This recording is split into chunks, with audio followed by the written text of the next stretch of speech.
Hello guys, welcome back to my channel smart study. Guys, आज हम शिक्षा निदेशालय की तरफ से दी जाने वाली कार्यपत्रक नंबर 4 करेंगे, जो कि क्लास 7 की है और विषय है हिंदी।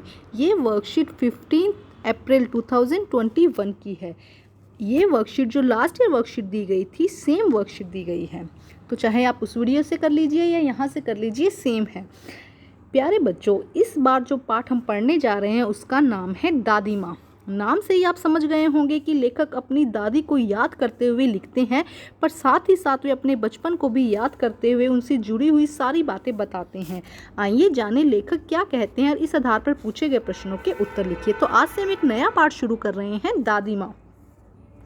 अपने अपने मौसम की अपनी अपनी बातें होती है। आषाढ़ में आम और जामुन ना मिले चिंता नहीं, अहगन में चिड़ुआ ना गुड़ ना मिले दुख नहीं होता, चैत के दिनों में लाई के साथ गुड़ की पट्टी ना मिले अफसोस नहीं, पर क्वार के दिनों में गंधपूर्ण झाग भरे जल में कूदना ना हो तो इससे बुरा मालूम क्या होता है। तो लेखक यहाँ पे कह रहा है कि आषाढ़ में अगर आम और जामुन नहीं मिले कोई बात नहीं, अघन में चिड़ुआ और गुड़ ना मिले तो भी कोई बात नहीं, और चैत के मौसम में गुड़ ना मिले, गुड़ की पट्टी ना मिले तो कोई अफसोस नहीं, लेकिन क्वार के दिनों में जब झागपूर्ण पानी में कूदने को ना मिले, जब लेखक बचपन में ऐसा किया करता था तो वो उसको सबसे बुरा लगता था।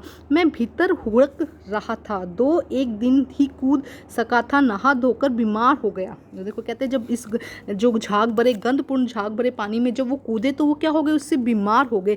हल्की बीमारी न जाने क्यों मुझे अच्छी लगती थी। वो लेखक यहाँ क्या कह रहे हैं, जब वो हल्के से बीमार हो जाते थे तो उन्हें अच्छा लगता था। क्योंकि सब उनसे पूछते थे, थोड़ा थोड़ा ज्वर हो, सर में साधारण दर्द और खाने के लिए दिन भर नींबू और साबू। जब बीमार हो जाता है तो हम उसकी देखभाल ज़्यादा करते हैं ना, तो इसीलिए लेखक कहता है कि थोड़ा सा ज्वर हो, थोड़ा सा दर्द हो और दिन भर नींबू और साबू मुझे खाने को मिले तो वो सब मुझे अच्छा लगता था।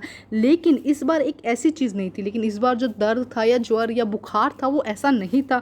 ज्वर जो चढ़ता ही गया, मतलब बुखार जो हुआ वो चढ़ता ही चला गया, रज़ाई पर रज़ाई, और उतरा रात 12 बजे के बाद में। और कब उतरा? रात 12 बजे के बाद में।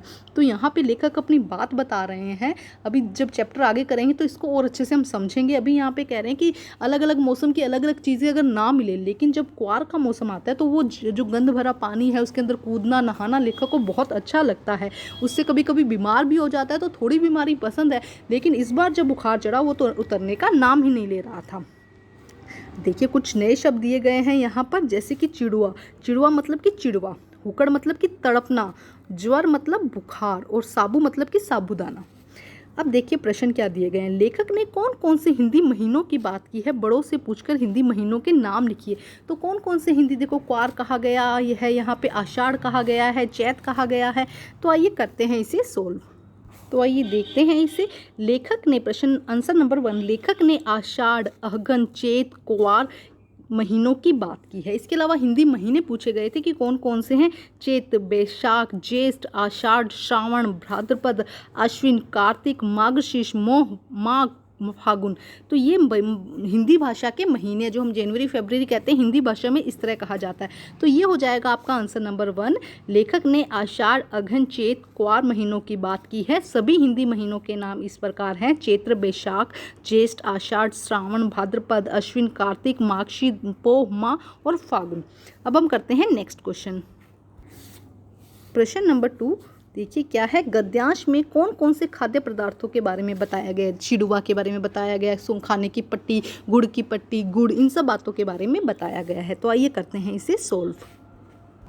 तो देखिए आंसर नंबर 2 देखिए, आम, जामुन, चिड़वा, गुड़, लाई के साथ गुड़ की पट्टी, नींबू और साबूदाना, इनके बारे में यहाँ पर बताया गया है। इसके साथ अगर आप और ध्यान से देखेंगे तो हो सकता है कुछ और भी दिखे। तो देखिए क्या कहा गया है, आम, जामुन, चिड़वा, गुड़, लाई के साथ गुड़ की पट्टी, नींबू और साबूदाना। अब हम करते हैं प्रश्न नंबर 3।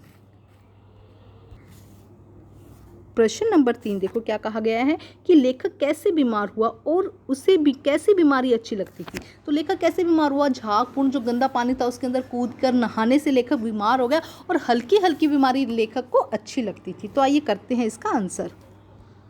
तो देखिए आंसर क्या होगा इसका, लेखक गंधपूर्ण झाग भरे पानी में कूद कर और नहा धोकर बीमार हो गया था, लेखक को हल्की बीमारी अच्छी लगती है। तो ये हो जाएगा आंसर नंबर 3। बहुत ही इजी है। अब करते हैं क्वेश्चन नंबर 4। क्वेश्चन नंबर 4 देखिए क्या कहा गया है। इस बार लेखक का ज्वर कब उतरा। इस बार लेखक का जब रात 12 बजे के बाद उतरा ना, वो कह रहा था कि हल्का हमेशा तो उतर जाता था, लेकिन इस बार जो चढ़ा उतरने का नाम ही नहीं ले रहा था 12 बजे के बाद। तो आइए देखते हैं इसका आंसर।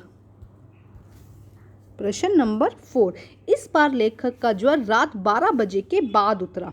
क्या हो जाएगा, इतना इजीली समझाया गया था इसके अंदर कि इस बार जो उतरा बुखार उतरने का नाम ही नहीं दे रहा था, तो रात 12 बजे के बाद उतरा। अब हम करते हैं प्रश्न नंबर 5।